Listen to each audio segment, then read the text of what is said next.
I'm Craig Harvey, Operations Section Chief with the Sierra Front Incident Management Team. The first video was off of Ridgeview Drive about 6:15 in the morning on initial attack.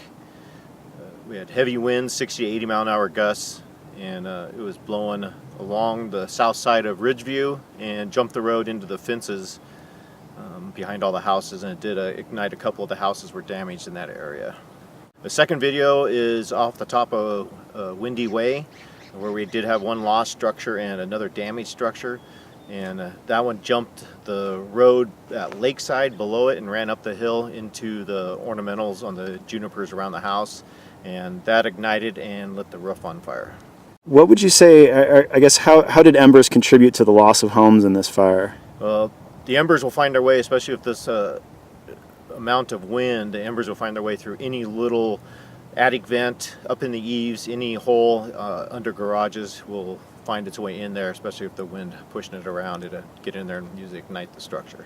And would you say that wind-blown embers, burning embers, were the major contributing factors in home loss? Yes, it was. With the factor of the wind blowing, if we didn't have the wind blowing like that, we wouldn't have had the situation that we have. And how about any special considerations for these residents living on steep canyons, windy area, things of that sort?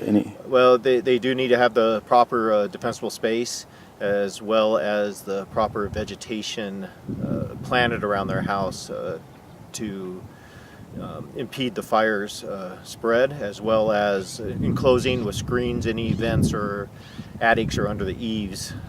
Any vents need to be enclosed with a screen mesh. Do you have anything to say about what seemed like a kind of a random distribution of lost homes throughout this fire? That's what happens when you get a large wind-driven fire. This was all fuel and wind-driven. There's no rhyme or reason for what direction the wind goes, and so it will skip one house and go right to the other. It depends on the wind factor and the exposure the other house has. So I guess looking ahead, any recommendations you'd like to offer these residents and other residents of Reno with respect to defensible space, building materials, things of that nature? Just shake roofs were one of the big factors also. They went up pretty quickly. The houses with shake roofs are really easy to ignite.